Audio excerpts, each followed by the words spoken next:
Namaste. This is uh, this is going to be Nehru's foreign policy, and I put down where I'm going to go. The thrust of the today's talk is disaster. So every single point that we are going to discuss reveal the disaster and the pain that is still going on and will never go away. What we lost and we continue to lose. So I can start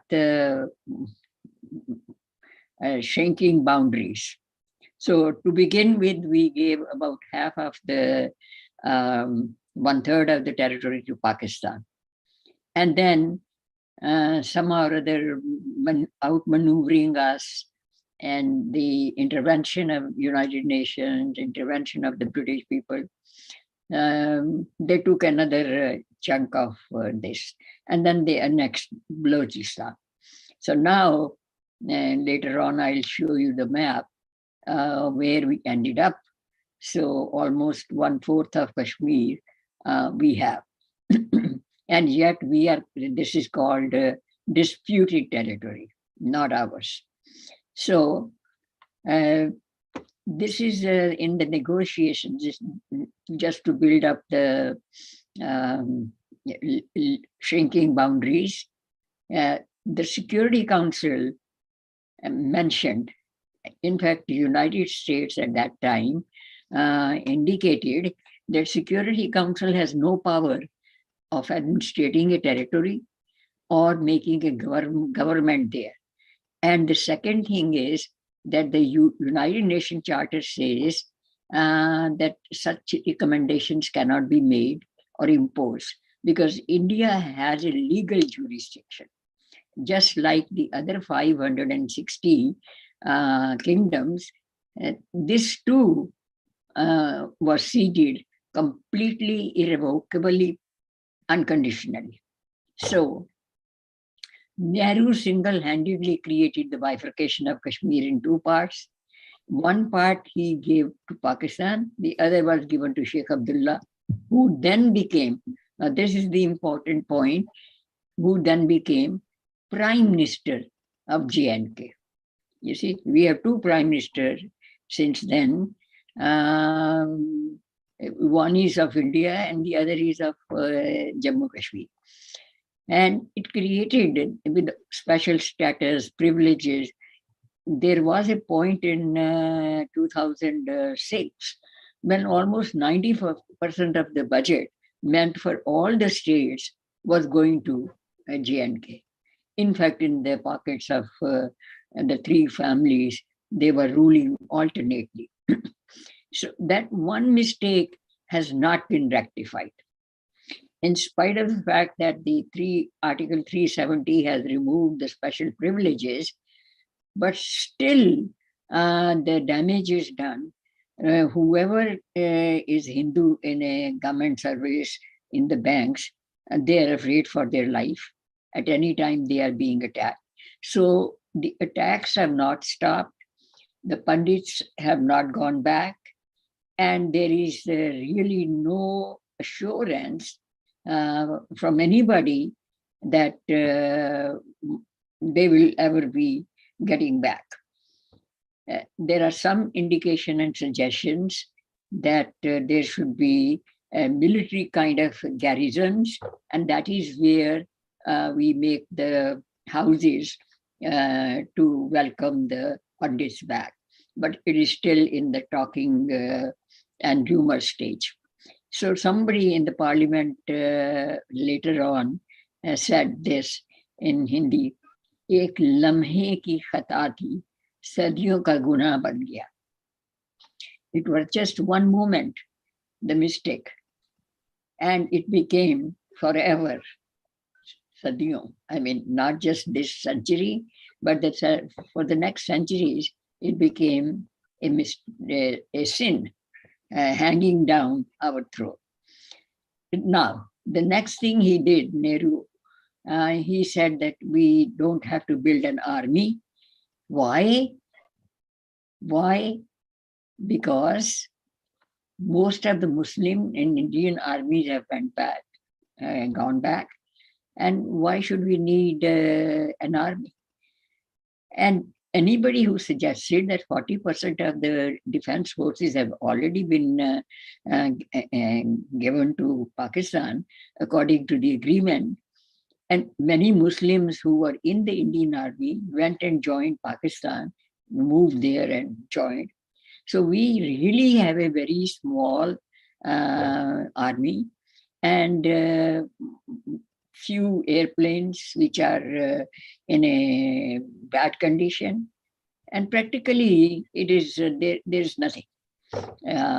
So every time the generals went there, pleading for funds, pleading for shoes, pleading for ammunition, and Nehru insulted in front of everybody. In fact, one of them went, and these are high-ranking people. He rebuked and asked him to leave. So this is how his mentality was. And he rebuked the Defense Department. Anytime Defense Department provided some budget for the military, the Minister of Defense, he rejected. He believed that peaceful nations need no army. Now, where are the peaceful nations? That is the point. Okay. And he said, no one attacks non-violent countries.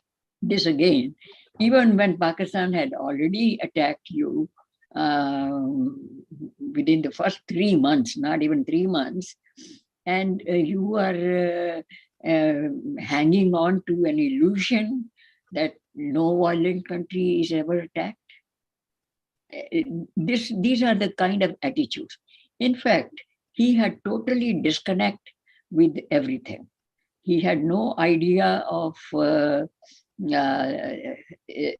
is required to govern the country, what is diplomacy, what is the vision for uniting the country and keeping it united. And making a cohesive nation properly valued culturally. Culturally, it was already, pretty well knit. But then, due to certain policies, it started showing fault lines, which were magnified by the government policies. So, Defense Department did not give one look at the three wings of the army. So now we come to major events. Nepal, the king, he said that historically we are united with India. In fact, the most ancient name for Nepal was Uttarpat. If you read the Mahabharata, it shows Uttarpat. And when Gautam Buddha was born, even at that time, it was not known as Nepal, even though the language was existing there, which was not just in Nepal, but Magad and Bihar and Bengal. That language was called Pali. From there onwards, it became a separate kingdom.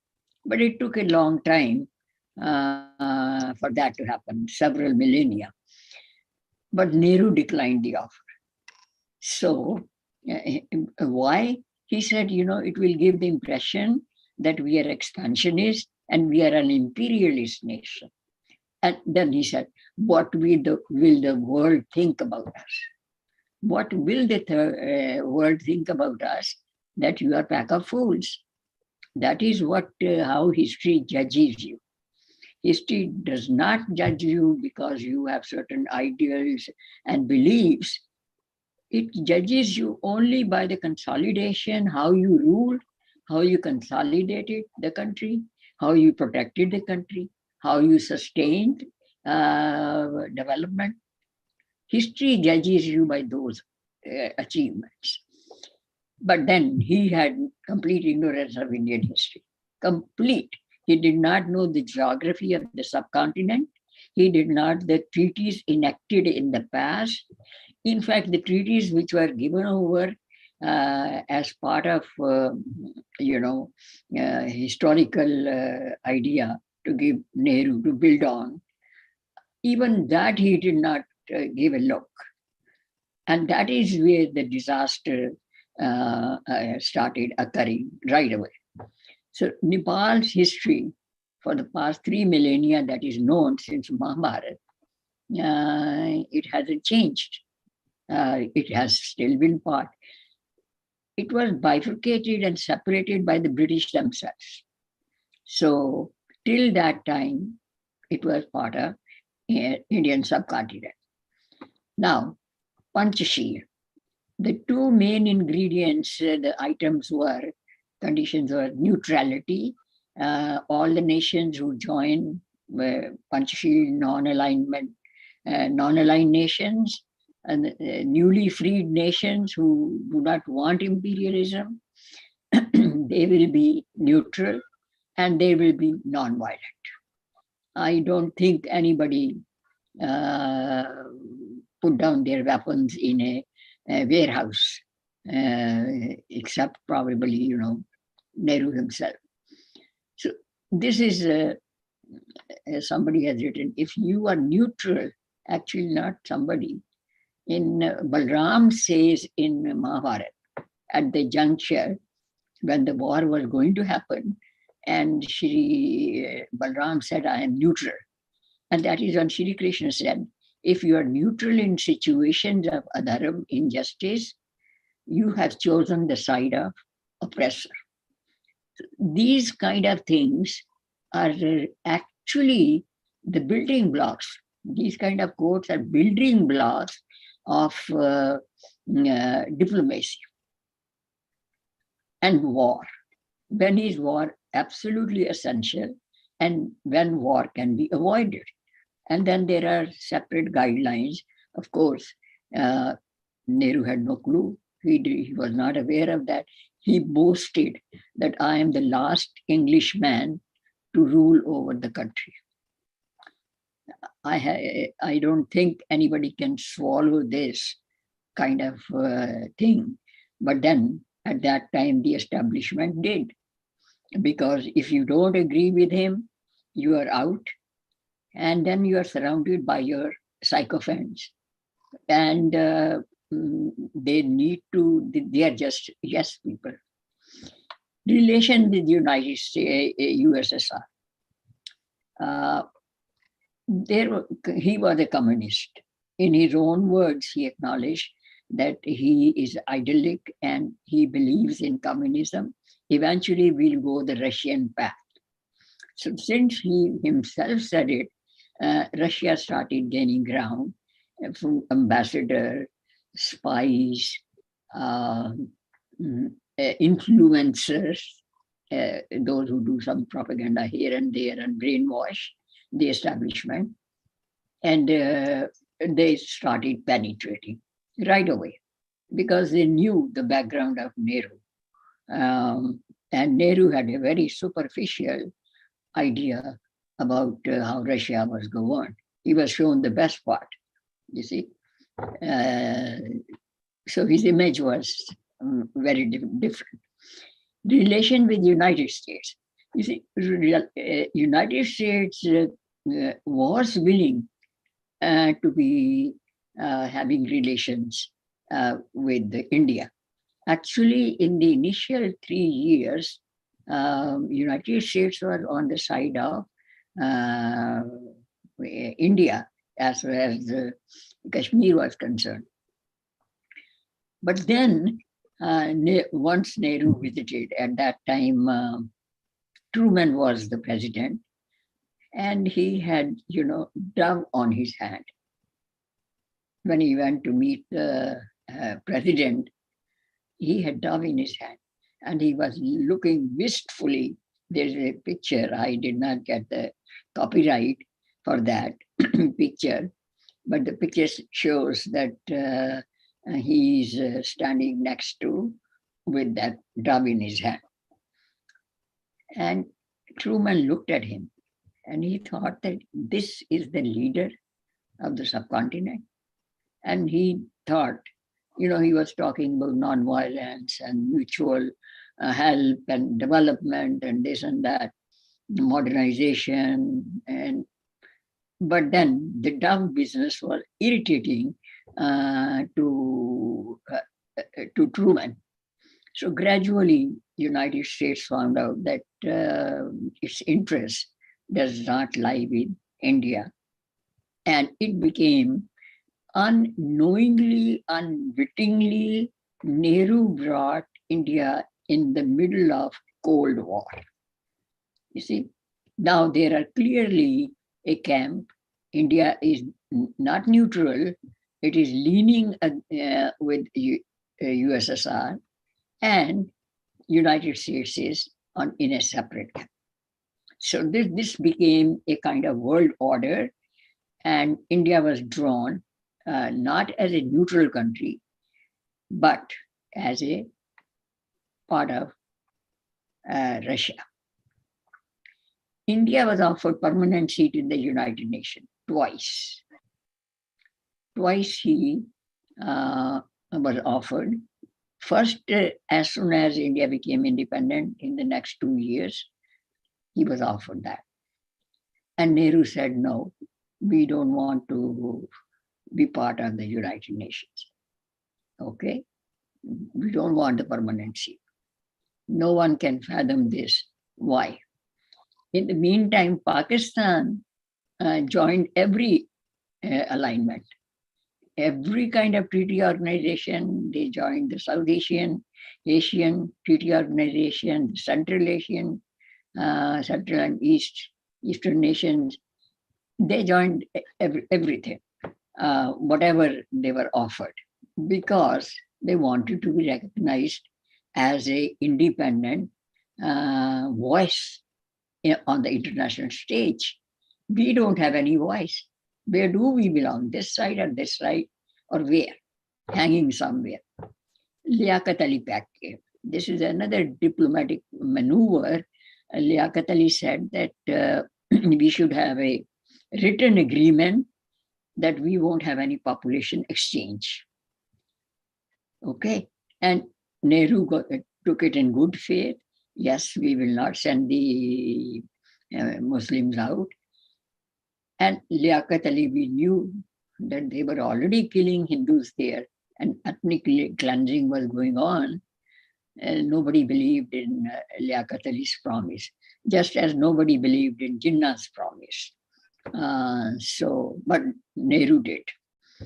And he convinced himself and everybody that this is in our best interest.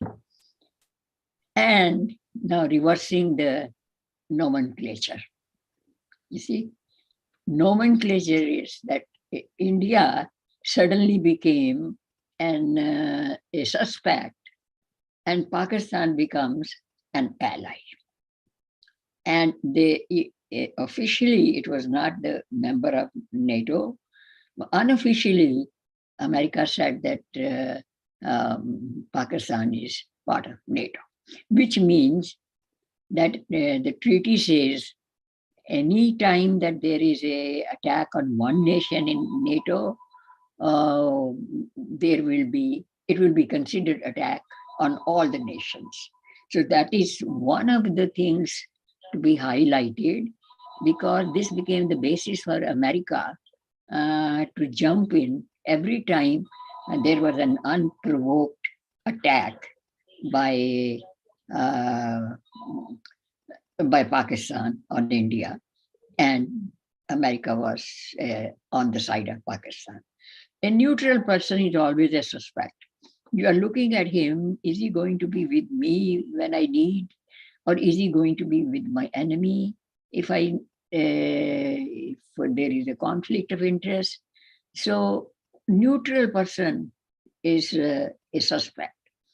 In fact, in the situation of global geopolitics, either you are an ally or you are an enemy.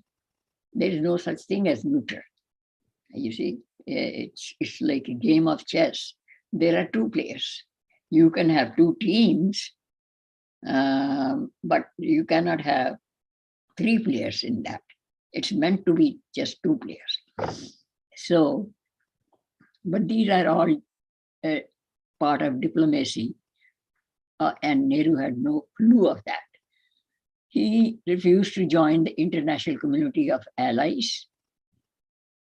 I think this is the same one. Non-recognition of Israel.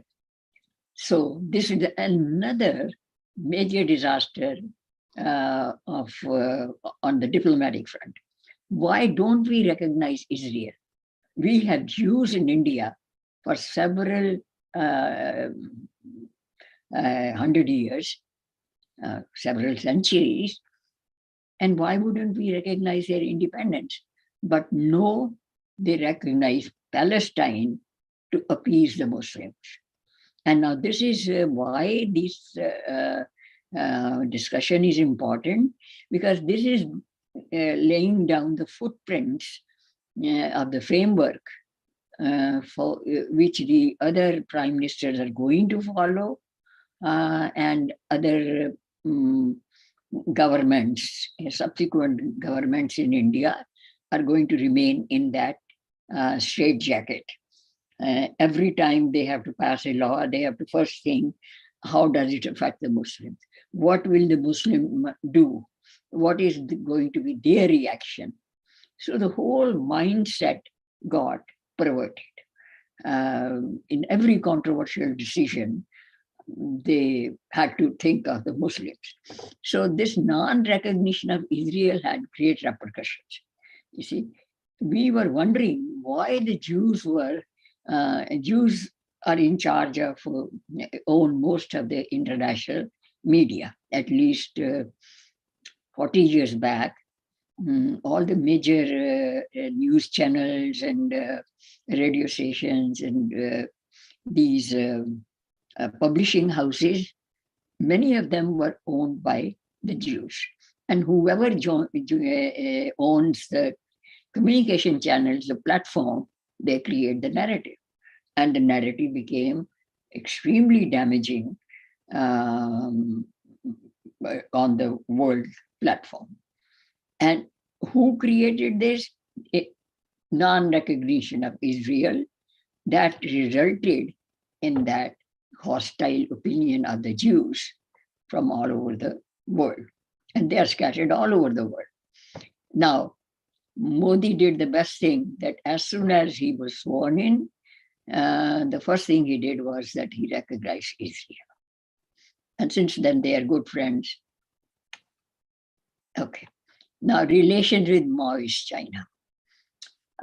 This is very interesting. Somehow or other, Nehru thought that there are other 25 nations, small nations, like Kenya, newly freed nations of Africa, some of the Asian small countries, Sri Lanka. They joined the non-alignment pact. And he was very happy. Now, the crucial thing was that he wanted China to join non-aligned. Well, China would not do that. China was at that time thinking, where are his interests? And this is a communist government which was on war path with everybody. And they kicked out their own established government, which is now Taiwan. And then Nehru is bending backward and forward in order to get the Panchashil, the non-alignment treaty, signed. And then he offered to his ambassador to China. He said, you know what you can do? Make them the offer, in case they don't sign and they are adamant, then give them Minsar. Minsar is the place where most of the pilgrimages of India are there. That is the area a little bigger than Haryana, and then adjacent areas. Uh, Lake Mansarovar is there, Mount Kailash is there. They are historically ours. China cannot claim it. In 1946, there was a movie, and I remember there was a song. Um, Mukesh sings it. Moti chugne gai re hansi, Mansarovar par. So Mansarovar was a very important place. Same was the case with Mount Kailash, where they used to have parikrama, and it was the ultimate goal of Indians to make a pilgrimage there. So this area is Minsar. Now, what is the history of Minsar? Once upon a time, it was part of Tibet, but because it attracted so many tourists and pilgrims, Tibet gave it to Ladakh, and it became part of Ladakh in the sense that they will get the revenue from the pilgrims and facilitate the trade and help the pilgrims by making shelters and inns. And that was a very mutually agreeable situation. Ladakh was given control of Minsar and the right to collect taxes. And when Ladakh became part of Kashmir, actually it was part of Kashmir all the time. Obviously, Kingdom of Kashmir included Minsar. Now, this part about Minsar, no one knows, no one ever talked about it. When I saw the documents about Tibetan invasion and what was the situation about Minsar, I was amazed that this is something like, our pilgrimage site, and it is being gifted away without anybody's knowledge. To this day, no law was presented. The treaty was not discussed in the parliament. Parliament did not know about it, except Krishna Menon and probably one other sycophant. Except 3 or 4 persons, nobody knew. It was he assured Krishna Menon that yes, it will be passed by parliament, but he never presented, and nobody ever bothered. So, as if this is his, he is the king, and he has the right. He's not the king; he is actually the owner of India, because India is given on the platter to the Congress, and he is the leader of the Congress. So, this kind of attitude has trickled down to his dynasty. All those. What are we going to do now? It doesn't matter what the interest of the nation is or boundaries of the nations are and how to protect them. We can do whatever with India that we feel like. So these foundations are laid down by none other than Nehru. And of course, we blame Gandhi too. So Nehru arbitrarily abandoned all Indian colonial rights. Now, the British said that whatever is in the subcontinent not given to Pakistan belongs to you. And you can use them either to ask them to join you, or you can just assert your colonial rights, because this area was governed by the British. So, but then he abandoned that principle. And then just before that, there was a sudden attack on Tibet in 1950.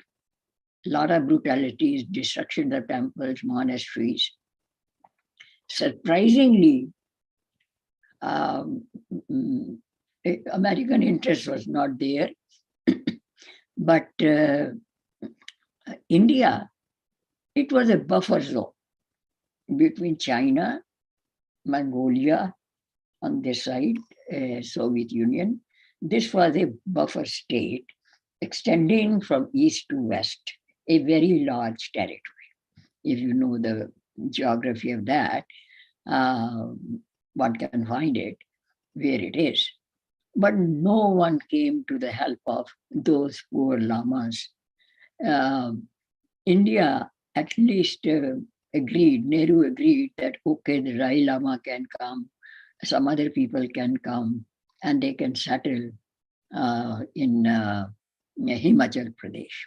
And they are there. They make their monasteries and they continue there. But the point is disgust. One feels really disgusted. The purpose of knowing one's history, there is one purpose that from the other people's mistakes over the centuries, we gain experience. We, just as you learn from your parents' mistakes, you learn also from the developments in the historical narrative, what had really happened, and we become wiser by that. You learn some lessons, you learn what could have been done better. So, surprisingly, India never learned any lesson. Ecuador, a tiny country, if you look at the map of the world, it's not even a quarter of an inch on the globe. And yet, that tiny country had the guts to make a protest resolution in the United Nations. They took the case, and almost 120 countries at that time, there were only that many, they agreed that it should be discussed. Resolution should be initiated and discussed. And guess who opposed it? Nehru and the British opposed it. British opposed it for the reason and that they thought that China is better than Russia coming there. And they never trusted Nehru to begin with. Why Nehru did not oppose? Nobody can understand that part, except that he was foolish. He did not understand that we always need a buffer zone. You see, there are Chanakya made a very nice chart that the king is surrounded, a country is surrounded by allies, and then they are surrounded by those who are a little suspect as far as whether they are allies or not allies, and you keep an eye on that. And then there is, you create a buffer zone where you think that we are safe. That's our safety zone. You see, like cantonment area, it is actually a safety zone. So that is what the position of Tibet was. And then illegal transfer of oxygen and areas occupied by Pakistan, that itself was done knowingly. The question of McMahon line. Many people do not know what is McMahon line. This line was created a long time back when China was divided in several small little warlords, small kingdoms, tiny kingdoms, and they were always fighting with each other. It was more like tribal kind of setup, very unstable. And at that time, it was agreed that by the British, with some warlord in neighboring just above Tibet, that this is the line. You are not going beyond that. Beyond that is Himalayas, and this is our area at that time, British India. So historically, Himalayas was always part of India. So the Asian plate is China, and the Indian plate, which bumped into Asia, naturally Himalayas emerged, and that is part of the Indian subcontinent. So the history of the earth or the evidence of the McMahon line, one may say either way, it is part of India. So the warning signs of Chinese aggression are there when they attacked Tibet.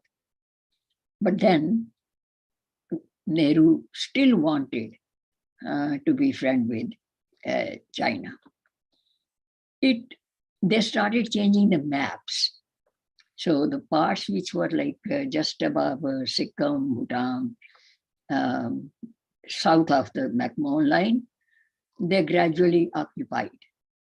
And when India showed that, your maps are wrong, you are showing 120,000 square kilometers of Indian territory as Chinese. So somebody questioned China, and China said, yeah, we made some mistakes. We should rectify. They never rectified, and India never asked again, as if the matter is shelved.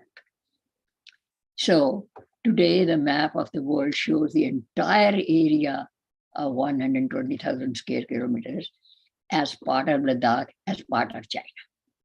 So that is where the mistakes, blunders, combined with buffoonery and total lack of knowledge of the geography come into that is where the foundation of India were in 2014. That the Congress is free to give in anything because there is a precedence. It has been done before, we can do it again.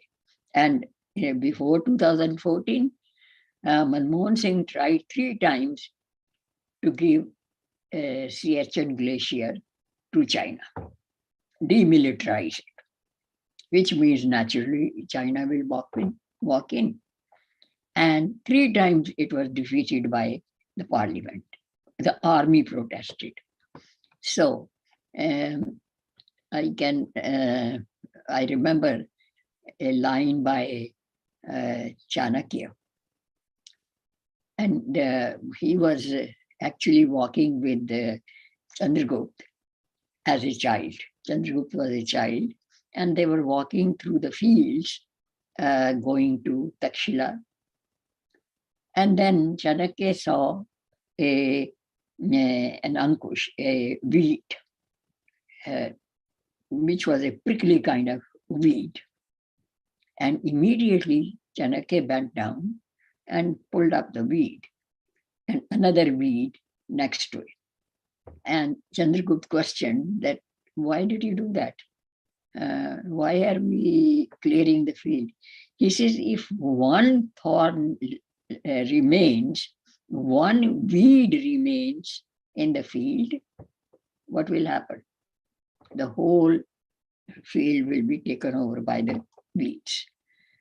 These are the things that I learned when I joined the administrative service. Not that the academy taught us, I learned myself that how to control people and how to maneuver yourself when you are on a tight spot. But then, till this day, they don't know about Chanakya, and nobody is teaching even today.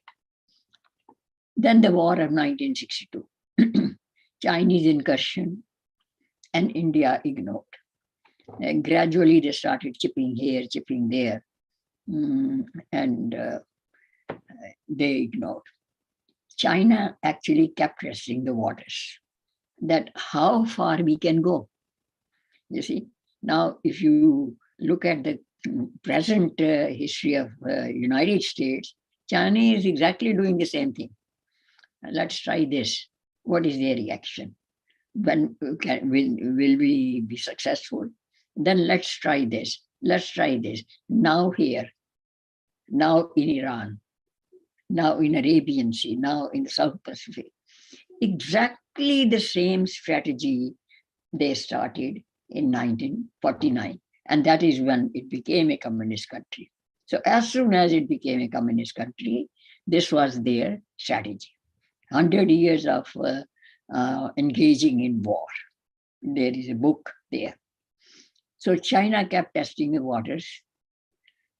Army was ordered, some small little regiments were there guarding the so-called border, but they were asked that you never attack. You are not going to attack unless you have to defend yourself. How can you win a war like that? When you are waiting for the others to attack with hands down, you are conquered. They are not saying that we are coming after you. They are simply going to attack you. And at that time, you are looking at each other that are we going to defend ourselves? Would it be considered first attack? You see, these are some of the things that makes a person very sad. India's unpreparedness was revealed. They did not have shoes. They did not have weapons. And on top of that, there was no air defense provided. Even though the defense minister said that we should give them air defense, because those poor people are not prepared for a war. That also in the snows. And that was winter. I still remember 1962. It was around Diwali that China gave us the present. So on this, and then there was the general RN call. That was interesting part. I met a person who is retired from Indian Army. I met him in Boston. His father fought the war in 1962. And he was narrating to me. I said, I'm writing the history of that part. And he gave me links. He also told me verbally the story. He said, General R.N. Call was asked to make a visit when the fight was going on. He went there and just looking at the bloodshed, he felt sick. He retreated, came back, and he said to Nehru that I am going to be in the hospital because I'm sick. And they say in the army people started joking around that the general is directing the war from the hospital room. He's too sick at the sight of the bloodshed. So, and this film Hakikat, if you have not seen it, please see it because it is Hakikat. So it's parts of it are actually the actual events. Now, after the defeat, Nehru was heartbroken. Well, he felt that it is a betrayal because 1954, Nehru was entertaining Chow En-lai and they were signing treaty, bhai bhai sort of things. And Nehru really was heartbroken. But then he still considered that it should not go to United Nations. We are going to give this area to China. So then when the parliament question came that why are we giving this to China uncontested and why are we giving up? His answer was, who cares about that area? Not even a blade of grass grows there. And one of the MPs, he took off his turban and she said, nothing grows here. Should I get rid of my head? So most people knew that this is what he's doing is foolishness. And then at that point again, America offered permanent seat because they realized that China is a very dangerous country. It's a closed economy. At that time, it was a closed economy. America had no trade or anything. They had trade with Taiwan, and they recognized Taiwan as a legitimate country, as China. So uh, again, they offered the seat, and again, Nehru refused. So this is a foolishness has no bounds. Now here we are. This map I showed last time in the context of Kashmir, and now this is Siachen Glacier. This is what China is aiming at because it has some of the heights are so high, some of the peaks are so high, it gives the advantage to the whoever is attacking to kill people down below. And China realized that we cannot be in the valley. We must conquer the peaks. So, but luckily we still have that area. This area was transferred by Pakistan illegally. First of all, you are occupying Kashmir, and then you are giving part of it. This is illegal.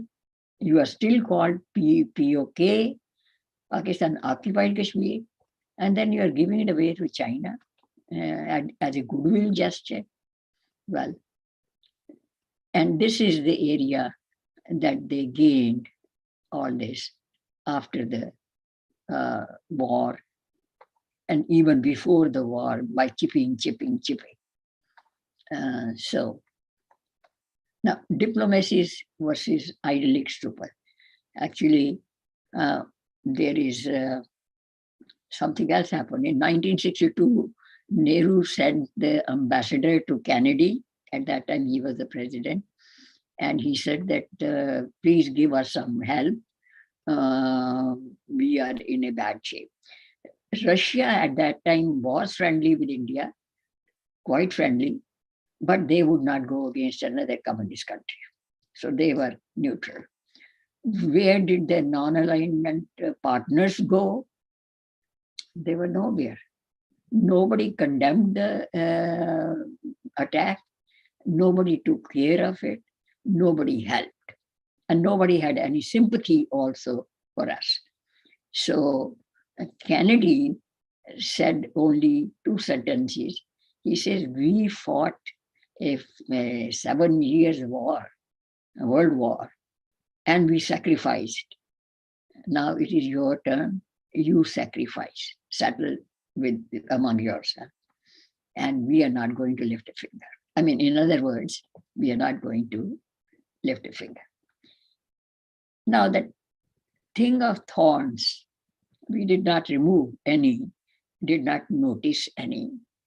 And now they are taking over parts of Bhutan, parts of Sikkim, especially the peaks around Doklam. That is the contentious area now. So the war which started in 1962 never ended. It's an ongoing war, and China is somehow or other winning. Modi is trying his very best somehow to contain them and push them back a little bit. He has succeeded, but a whole lot of preparation, diplomacy, goodwill of other countries, help of neighbors, not with weapons, but with the in diplomatic on diplomatic front. But then at that time, nobody cared. So Nehru was trapped in his ideals with the dove and the Panchashil and the whole nonsense. What is Rajya Dharma? This is something India is not learning, not teaching their administrators. That there is something called Niti, policy, setting the policy. Raj Dharma has 4 parts. One is protection of boundaries. Second is protection of the citizens against lawlessness. The third is to maintain allies and keep your options open. You see, in fact, as far back as Mahabharata, Vidur says that when you enter a house or a castle, always make sure there is an exit door that you can come out alive from there. This is the mandate of Rajya Dharma. So, and then besides these two duties, you are going to consolidate your military and make sure that you have large treasury. Many people say that, Hindus are otherworldly and they shun the earth part, the economy and money. That's not true. Chanakya reiterated the same thing. He said in Arthashastra, he said, Sukham Moolam Dharmam. What is the origin of comfort? Dhan. Dhanam Moolam Artha. How do you maintain that dharma? By collecting money. You fight for dharma and you need money. And then he says, Arthasya Moolam Rajyam. In order to protect the treasury, you need a king. And then he says that the king has to be Indriyaja. He should be having control on his senses. He should be well-read and should have a balanced head and vision. So this is the Sanskrit quote from Arthashastra. Confucius said the same thing 2,500 years back, 2,200. You have to call things by their proper names. If you are not calling that, using the proper names, what are we doing? We are actually mislabeling, categorizing wrong things, and we are living in an illusion. Actually, we are delusional. So, if there are people who are traitors in the country, and you say no, they have freedom of speech, and freedom of speech does not mean that you destroy the country. You see, Constitution does not say that you start a revolution or bifurcation of the country. So we are naming them wrongly. In India, we are calling Muslims as peaceful. Another delusion. Then we are calling Hindus saffron brigade, as if we are a regiment organized. Whereas a common Hindu, normal Hindu, 90% have not seen a weapon or possessed a weapon. So we have to categorize, is that person, country, ally, friend, foe, or competitor? And we have to name them accordingly, proper names. Ally, friend, foe, competitor. And if you confuse, then you are nowhere. You have defeated, betrayed your nation and defeated the country. And that is important to know, because what applies to India also applies to other democracies. And it is happening, I think, in the United States to some extent, where the nomenclature is so mixed up that we don't know who is our friend and who is our ally, who is our competitor, who is our enemy. Having said that, this is the thought for today for the next generation who has to shape the things um, on the in their own country, on the global stage, and they have to chalk out their own stronghold. That if this ladder collapses, is there another step that I can take? Thank you very much. I hope I gave you some knowledge about past follies and blunders. Any question?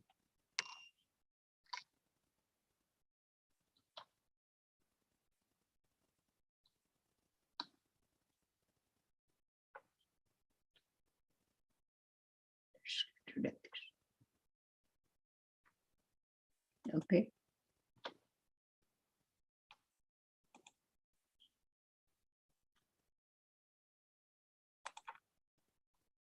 All right.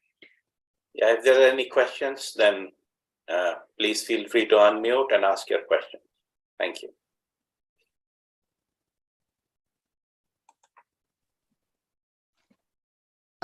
Kamlesh, I have a question.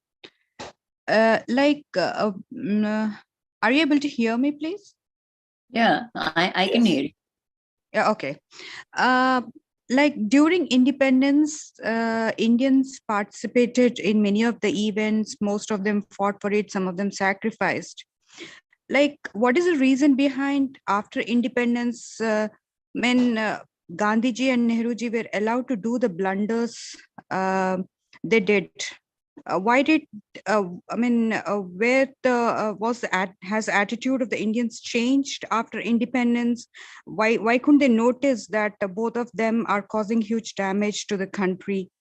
Like, I just wanted to know, like, people who were very active politically before independence, what happened to them after that? Why couldn't we as the public couldn't do anything about the blunders Gandhiji and Nehruji did?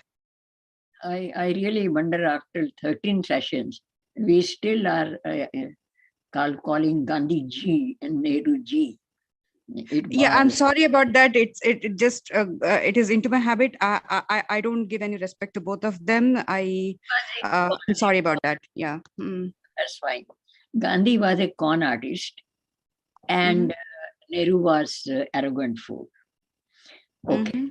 Now the smoke screen you are talking about. Why there is that nobody knew. Nobody knew exactly what they were doing.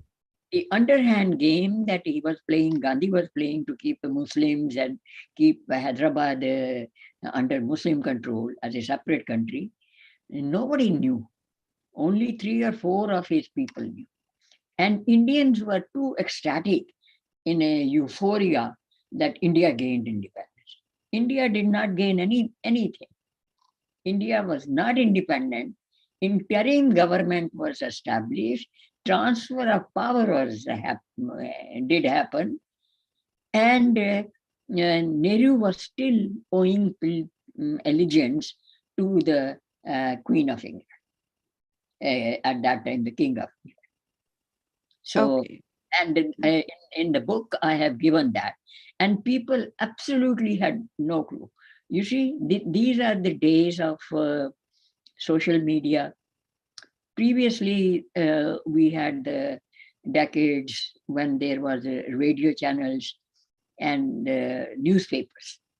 If you stop the newspapers, right, and not that the Hindus read the newspapers, they just glance over the headline and ho gaya. Let us move on to the business as usual. So this is the condition. Plus, there were blackouts. You see, as I mentioned, that when Rajendra Prasad gave a speech at Somnath, Doordarshan was asked to block it, play something else. And Indira Gandhi did the same thing. For 4 days, there was no news. In fact, she cut off the electricity of that area, wherever the newspaper headquarters were there, when she declared the emergency and started arresting. So with this kind of thing, the revolution from below cannot come. And first of all, revolution from below comes only when people realize that we are in a very pathetic situation. Hindu never thought that. You see, except for refugees, they never realize that we are in a bad position or worse condition or anything. So that is why you see, ignorance gives birth to illusion. So ignorance of the happenings made us feel complacent and gave us the illusion that everything is fine and we don't have to do anything at our level. That mentality still persists. That mentality still persists. We are not able to unite as a community. We have social gatherings where each is trying to see whether I can impress others or not. And I have said it several times. Next question. Okay. Who are you?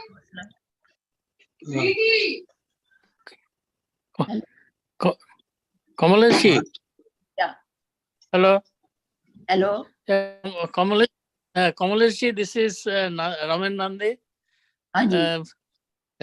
No, I have a question about, how is the diplomacy between India and USA with respect to the Kashmir issues and the Bangladesh issue? Bangladesh,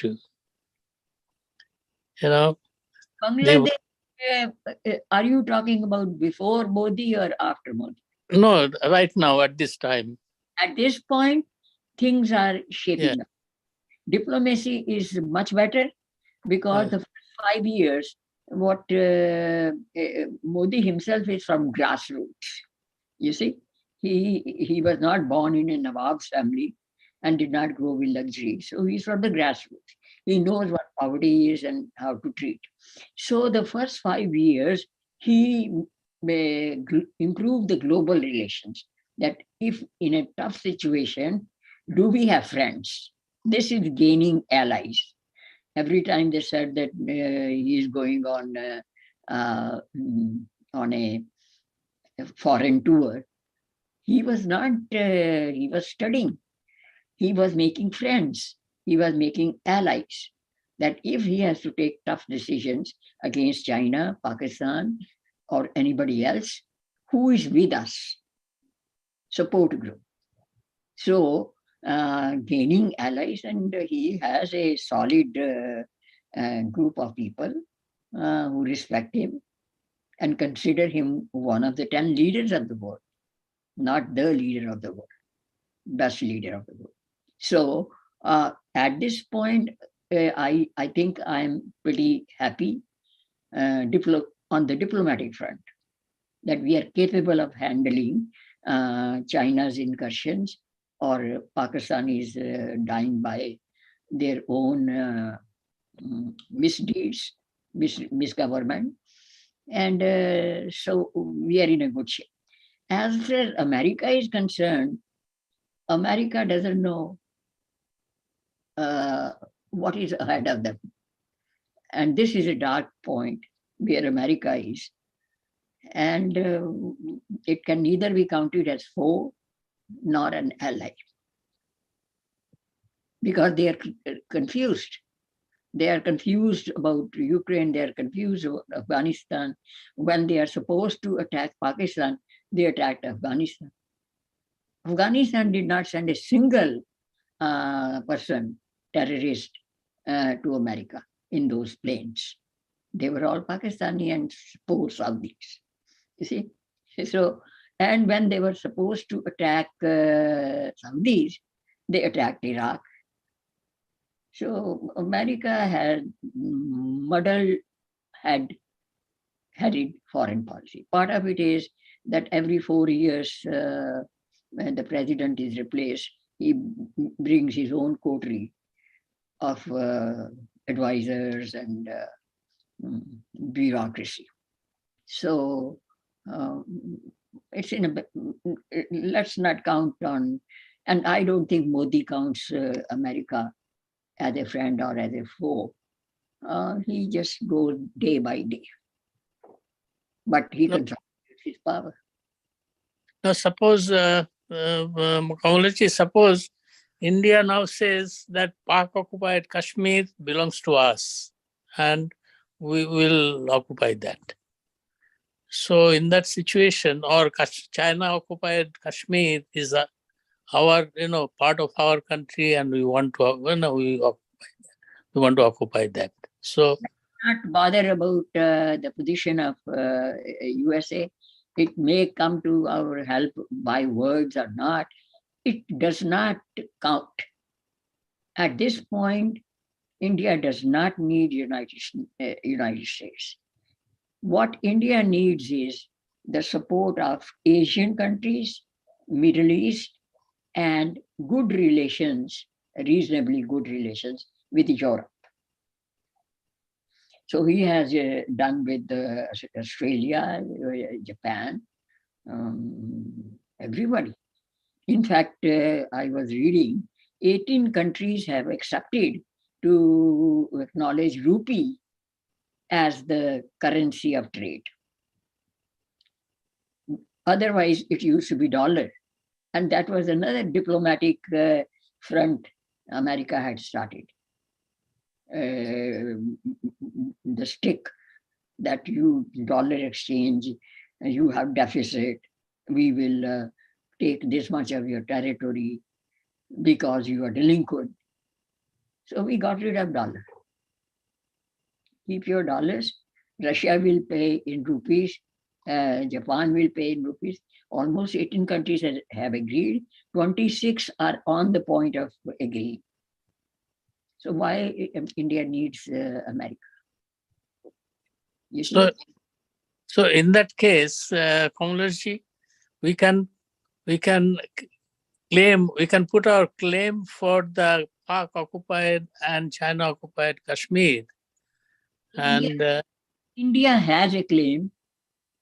Whether they are going to exercise this winter or the next winter, because the global changes are going on, and probably there will be a third world war. Therefore, nobody is putting hands in another fire.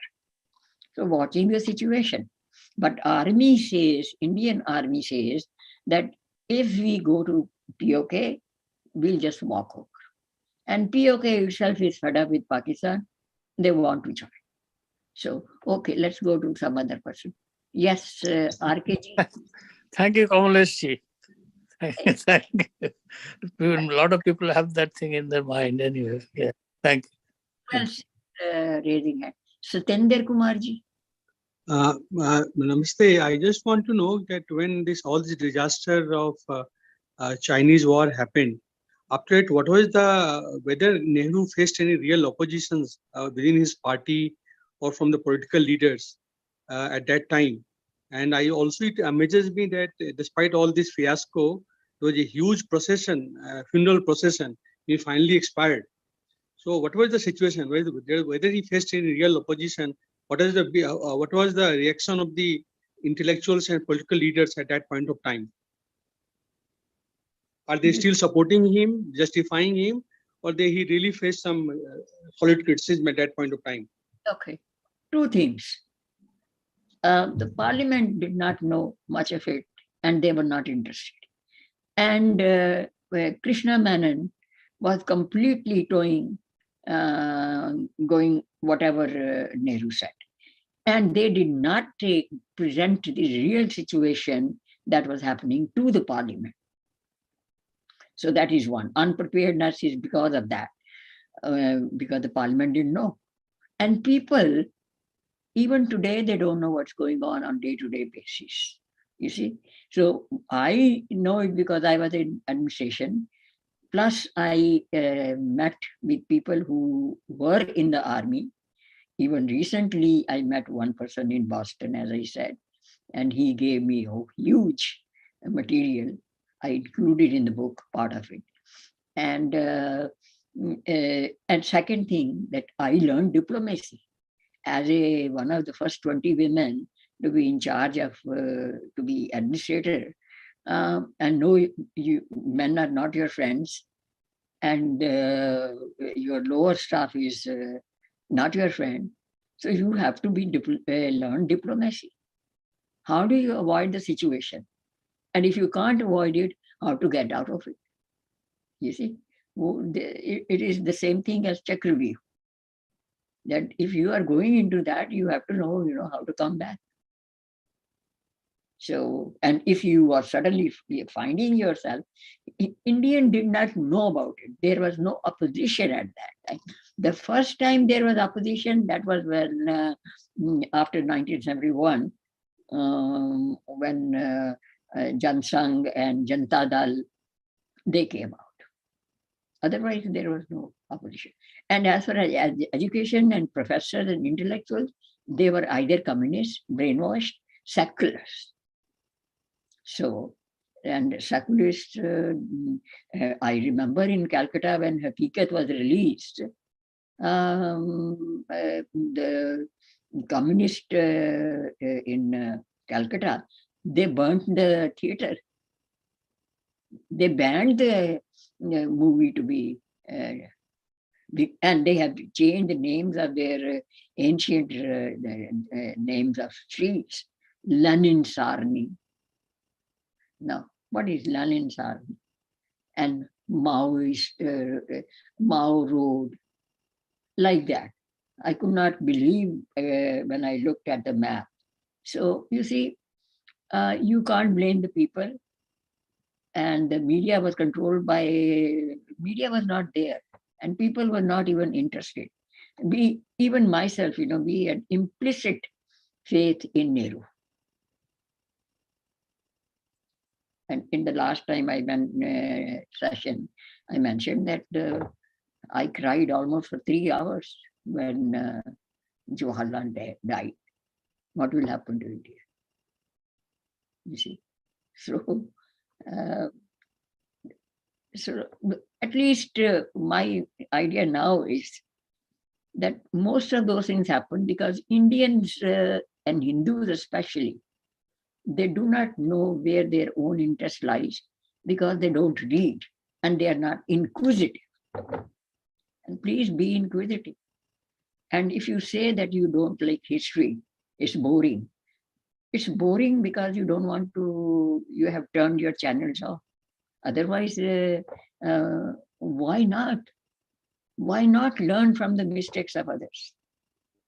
I think during the writing of this book, and even talking with you people, I have become more mature in all of these matters that I can convey better from experience. In 1962, we were in Missouri at that time.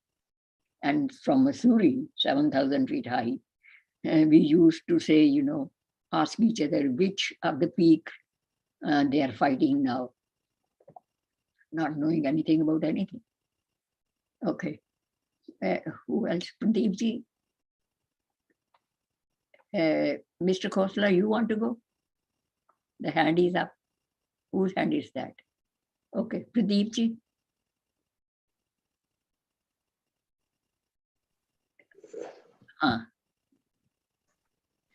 Yep, actually, it was a really good, observation. And yeah, I was looking at the history. I'm a reader of history and religion. So Nehru was just, one of the rulers of Hindustan who made blunders. It goes back, thousands of years. Prithviraj Chauhan was a dumb ruler. He didn't know any Raj Dharma or Rajniti. And many others, followed him. So overall, it was like a total lack of political science, duties of a king, duties of a ruler to citizens and the country.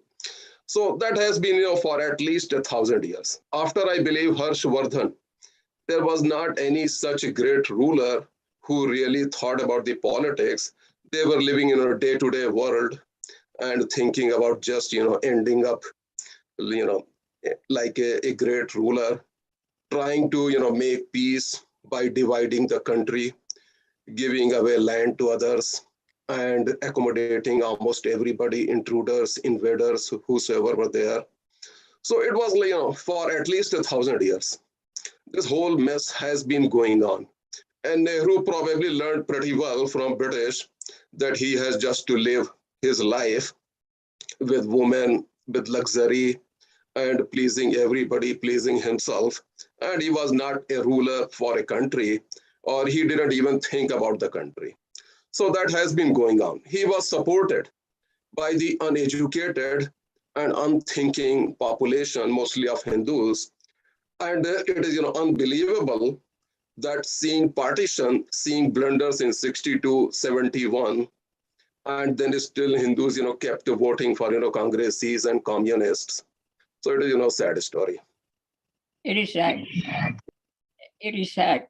And Nehru's laid down the foundation of dynasty in 1944 when he asked Mahatma Gandhi that you give the name to Indira Gandhi and not Khan, because one day no one will accept her as a prime minister if she is Muslim. You see, so 1944, he knew he is going to be the first prime minister, and he knew that he is going to start a dynasty. And we are now in the days of social media and everything. Still, there are some 200 people hanging around with Rahul Gandhi as if he is the greatest genius born.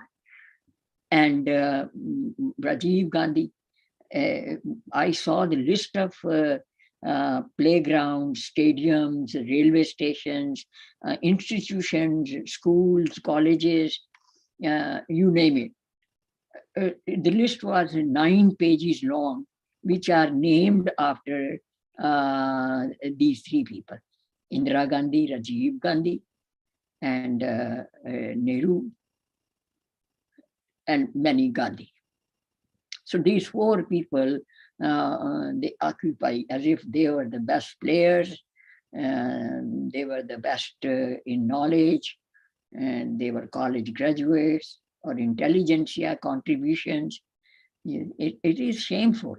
And those people who were really dangerous and could have done something for the country, the British knew them. You see, this Churchill said that placate Gandhi, keep him out of danger. We don't want a civil war there, a revolution. So keep him safe. Not a single time these people were ever under lathi charge. And they never suffered. And when Gandhi actually observed the fast, he was in seclusion. Nobody knew what he's eating and drinking. Okay. The only time when he was fasting and he was in the Birla house, in view of everybody, he did not last more than 2 days. You see, so this whole business of these were charlatans, ruffians. They knew the art of conning people.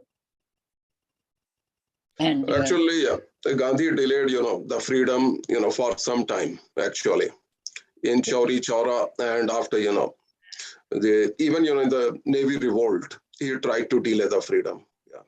Yeah, no, he could have done it in 1929. Yeah, that I'm saying. Yeah.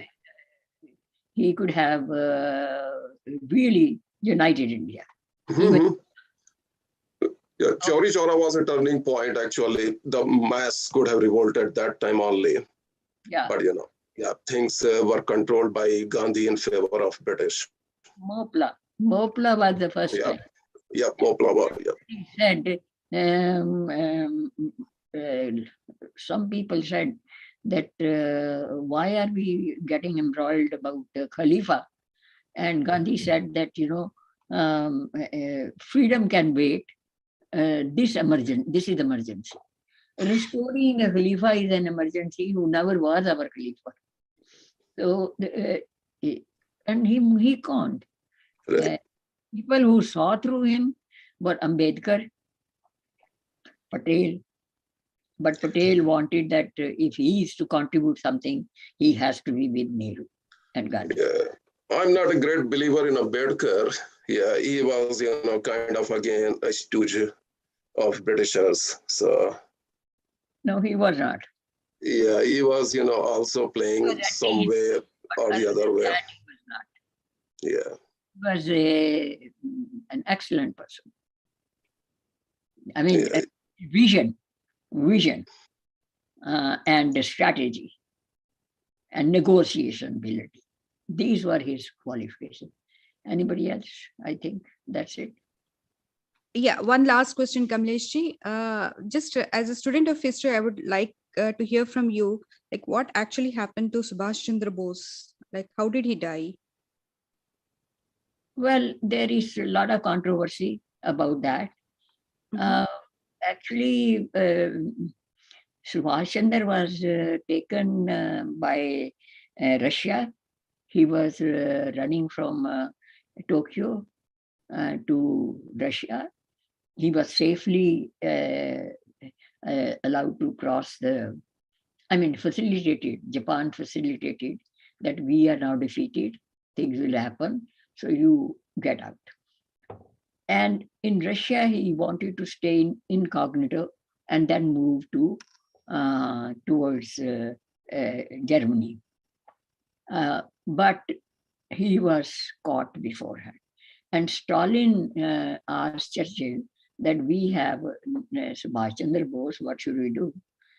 And at that time, India was still under British control, 1945.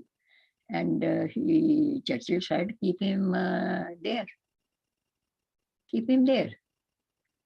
So, and when Gandhi and Nehru came to learn that he's alive and he's there, and they said that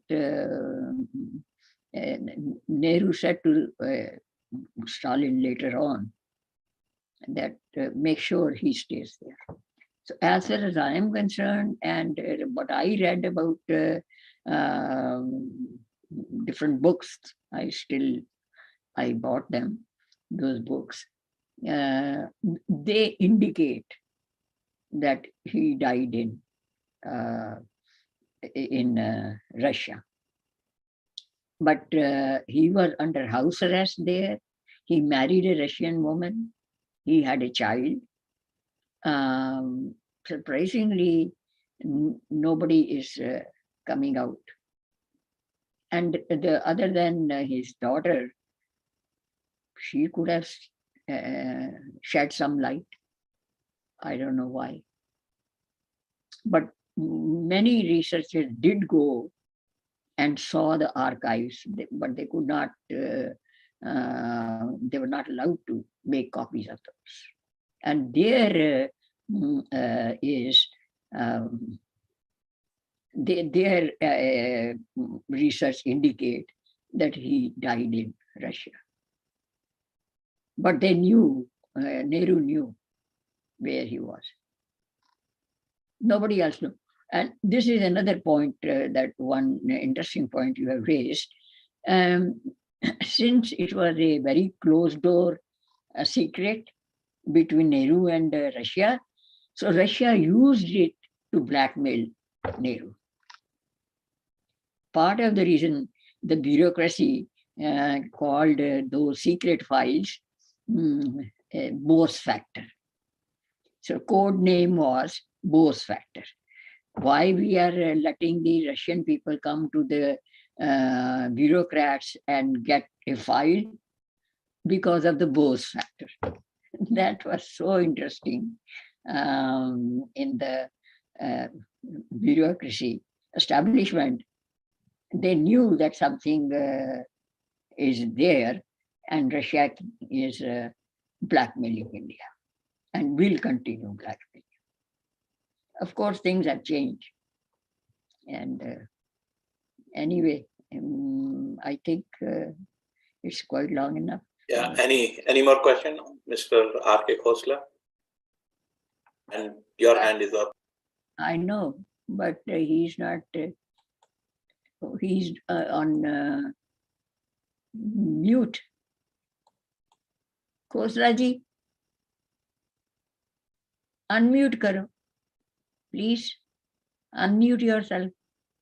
No, I don't think the hand is just like that. Okay. Yeah, he may have walked away. So yeah, we'll No, he's finish here, for but today then. the hand, well, anybody can ask me, on that your group that you have created. Yeah. Any questions? Because everything about the book cannot be discussed in short session. I'm just creating awareness that please read the details, what really was going on. Okay. Okay. All right. Thank you. Thank you Okay. for today. Okay. Namaste ji. Everyone. Namaste. Namaste.